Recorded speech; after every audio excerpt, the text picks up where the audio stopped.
So next we'll have a presentation by Sohrab Mohebbi. Sohrab is a curator and writer currently based in Los Angeles, where he is the associate curator at Red Cat. Please join me in welcoming Sohrab Mohebbi.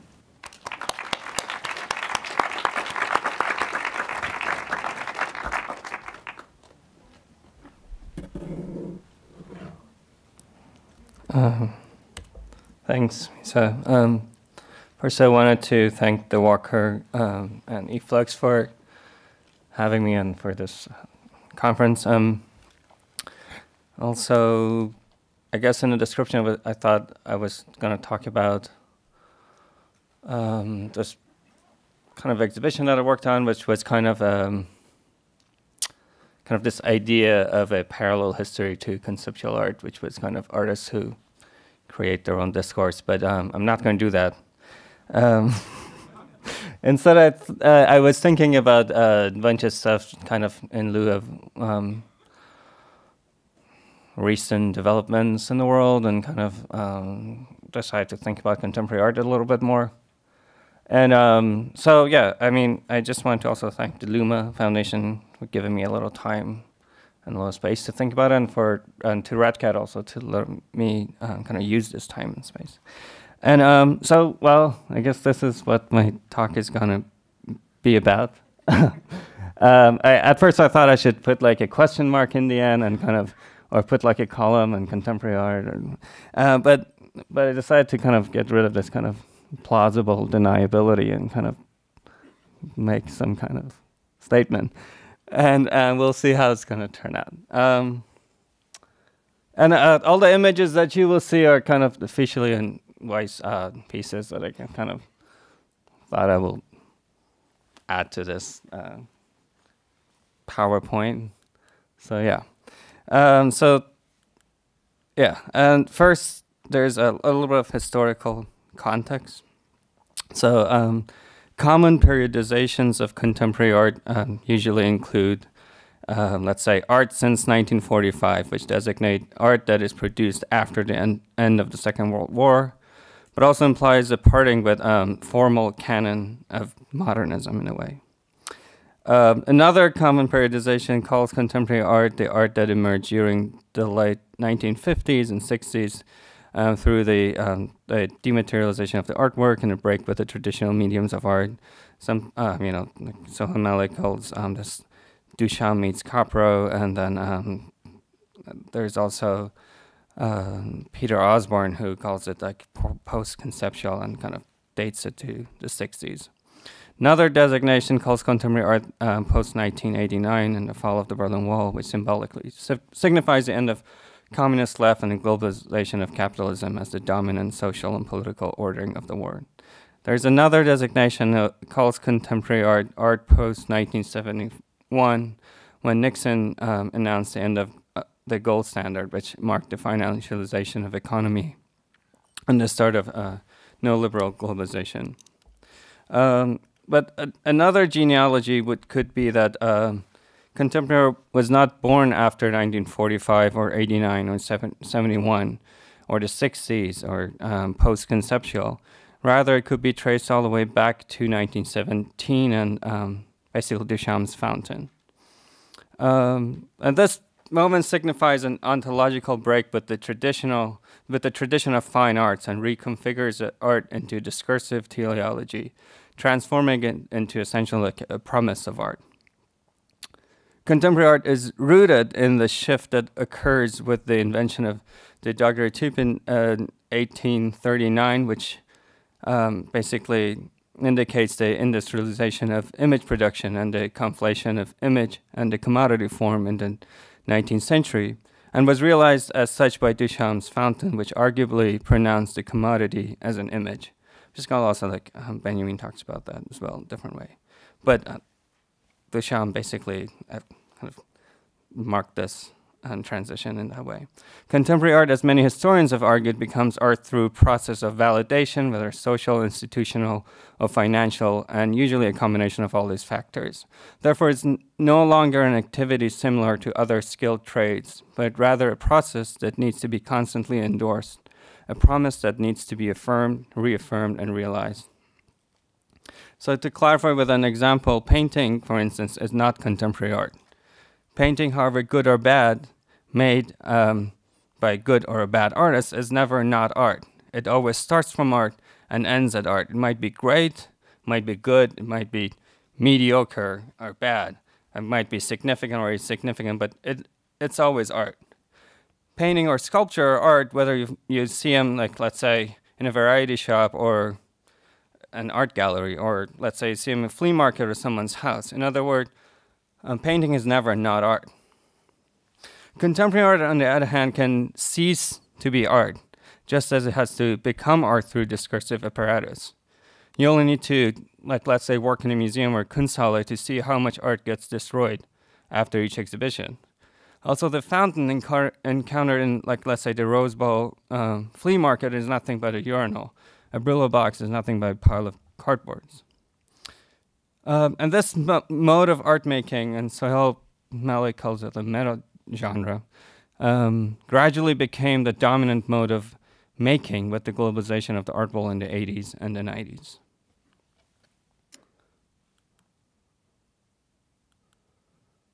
Okay.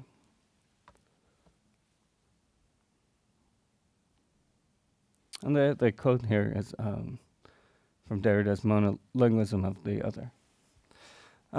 So most historians agree that with the ready-made, the sentence, "this is art," and like the Duve talks about it and a lot, so granted artness to something that was not art prior to the announcement. The historians have different opinions of what this shift implies. There is, on the one hand, this argument of the artist as a shaman line, which grants the power of transforming trivial to the sacred to the author. There's a more democratic argument, in contrast, gives the viewer equal footing in the pronouncement, "this is art." There's the elitist argument that gives the power of pronouncement to a social class. Some argue that the ready-made essentially dematerialized art into a concept or a linguistic construction. These are various different branches and streams that argue on the implication of ready-made and how it affects the art object. But in addition to the what the sentence "this is art" announces as such, the ready-made and the contemporary art genre that it prompted underscores the when of something becomes art or not. Aside from the philosophical sort of analysis of the contemporary and what it means, the contemporary art relieves art from the pressure of permanence. Thus, as mentioned earlier, what is art today might not be art tomorrow, and vice versa. And Nelson Goodman somehow talks about this. So this has significant political implications. What we are willing to call art or denounce as such. That is, we need to declare art depending on the weather. And here lies the politics of contemporary art.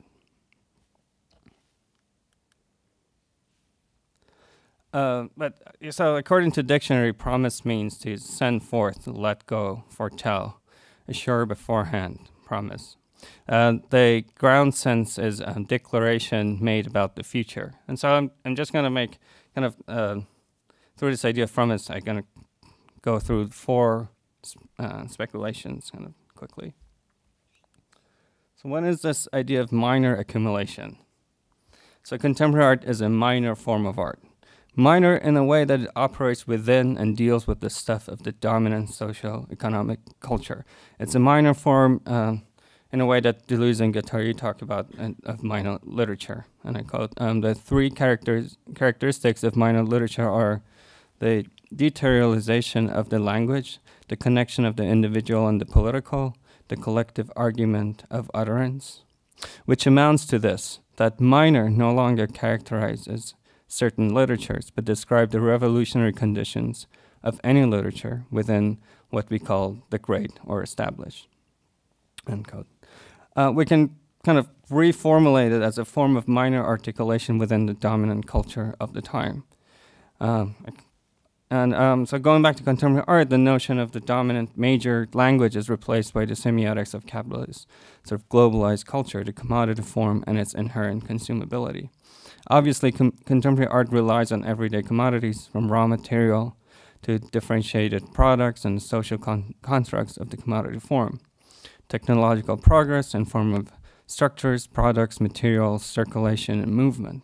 And of course, English language, be it the language of the work itself, the subtitle, the panel discussion, the artist lecture, press release, label, so on and so forth. And like Miladin Silinovich reminded us that artist who does not speak English is not an artist, famously.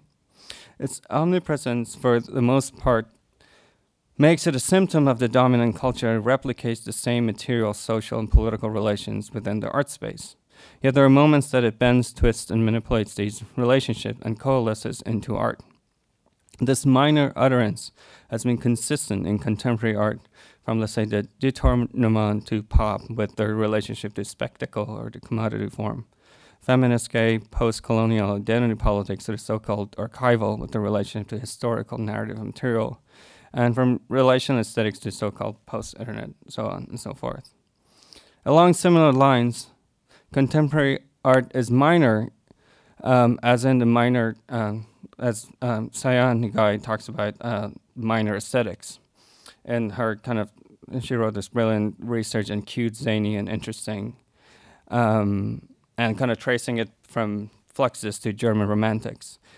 So it is through an accumulation of minor gestures that amount over time to a cosmology of works, for instance, in the work of Fischl and Weiss, where you can see through accumulation and repetition of minor categories approach the major ones. This is the only way to capture the fractured, scattered, mysterious life distributed along the increasingly controlled and regulated relative comfort zone of Western capitalism. In a different manner, Boris Groys refers to the minor as what he calls a weak universalism through the avant-garde reduction, where to be an artist already ceased to be an exclusive fate, he says, becoming instead an everyday practice, a weak gesture. He suggests for art to maintain this weak everyday, it has to permanently repeat the artistic reduction. I also think another way to think about it is to kind of what we can call an equal distribution of ambivalence between the artist, the artwork, and the viewer, let's say.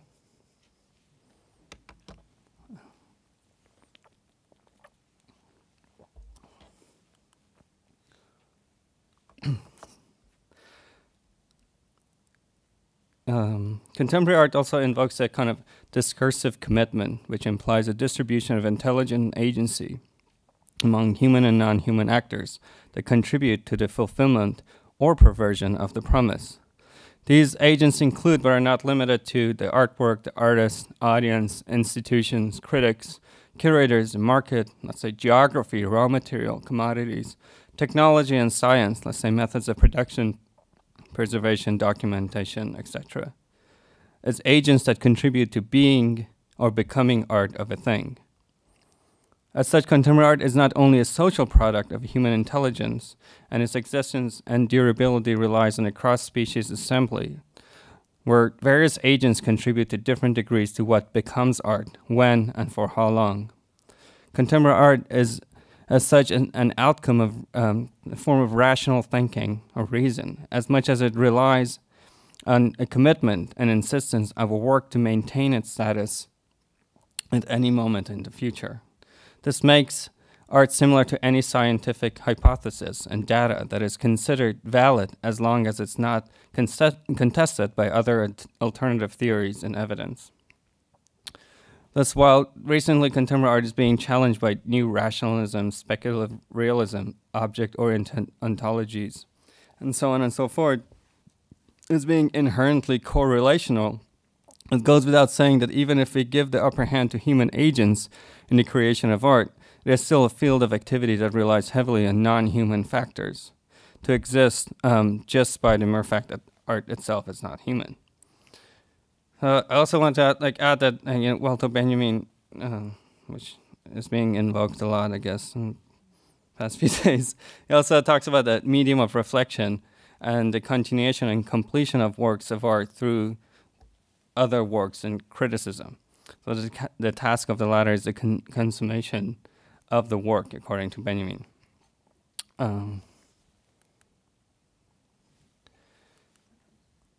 obviously, and this I'm just going to quickly go over this, but there's also this idea of like financial speculation. So it's enough to say that in a formal analogy, due to contemporary art status as a promise that is put forth, it aligns it with market speculation in finance. Does not that necessarily imply that it is a safe form of investment, but rather that there are parallel forms of operation in both art and finance. And thus, Boltanski and Chapella kind of dedicate one chapter of their book to artistic critique and how the promise of autonomy and authenticity is recuperated.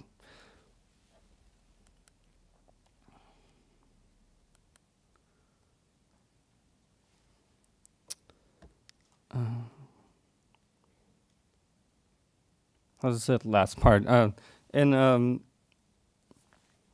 So Schiller says to arrive at a solution, even in a political problem, the road of aesthetics must be pursued, because it is through beauty that we arrive at freedom. So contemporary art is inherently undemocratic, ideological, and with ties to power: state, financial, canonic, historical, and usually a combination of all. These are not only ties that make art possible in a general sense. Furthermore, artistic enunciation is grounded in and conditioned by these structural relations, which in return simultaneously grant and withdraw from it political efficacy. Today, increasingly recognized an active agent in cultural policymaking, contemporary art is considered a low-risk, high-reward investment under the most and the least authoritarian regimes. Art as a permissible space of passionate neutrality asserts equalities, tolerance, personal and collective liberation, other similar ideological commitments of what is more likely a soft liberalism, as Sohail Malik calls it. It's kind of like a dog whistle to investors, developers, NGOs, WTO, UN inspectors, tourists, etc. In Los Angeles, for instance, 2 new downtown art spaces have announced construction plans. Ironically, while both funded by the most ferocious developers who are directly responsible for a displacement of low-income residents of downtown LA, their preliminary programming is a lineup of the most progressive artists, and essentially weaponizing social practice against the communities that these kind of practices aim to give voice to. Thus underlining how the supposedly ideological progressive wing of the art world contributes to the rampant neoliberalization of art and culture. So like the idea is like if we're not ready to join the Verizon picket line, and at least we can just say no to this brazen gentrification, which Rebecca Salznet just had a piece in Harper. It's like gentrification is no longer even enough. I mean, that doesn't. It's the forces are way more stronger than what traditionally we call gentrification, which is far more than. So I guess just saying no to this is far more effective than making drawings of people holding pictures and make superficial associations between labor of the artist and the hand of the worker, and etc. Anyway, where does this leave us with the possibility of any kind of critical art institutional practice? I just wrote about this a while ago, but the art space is not merely a place for artists, the curator, and the audience to congratulate themselves on their theoretical weightlifting, intelligence, and progressive posturing. Art should fight against theory and unravel it to play out its outcomes negatively. It's a place for what we can call a negative criticality, where theory is not used affirmatively, but as a measuring stone where it is tested out if it can survive the blows of art. Critical art practice is a critique of critical theory. The permissive safety of art space is no longer the battleground for the traditional avant-garde, but rather, Benjamin wrote, forces which in the political sphere lead to fascism could be expected to have a beneficial function in the domain of art. Art's challenge is how to play out these forces and examine their function. In other words, democracy cannot exist without art. Now, going back to the notion of the promise, I read a footnote from Derrida's monolinguism of the other to kind of wrap it up. And he says, contrary to what some theoreticians of the promise as speech act and performative language would certainly say, it is not necessary for this promise to be tenable, or even sincerely or seriously held to be tenable, in order for it to be properly what it is. In order for a promise to launch itself forward as such, which therefore implies liberty, responsibility, and decidability, it is necessary for it to be capable, beyond any program of constraint, of allowing itself to be haunted by the possibility precisely of its perversion. So it only makes sense to start from promise and end with a threat. Therefore, any promise necessarily involves a threat. Thus, the promise of art is also a threat to, let's say, the neoliberal fascists that aim to assume and monopolize power and to exterminate whatever remains or is left from democracies. This is a promise that is indifferent to maintaining its indefinite status as art. Thank you.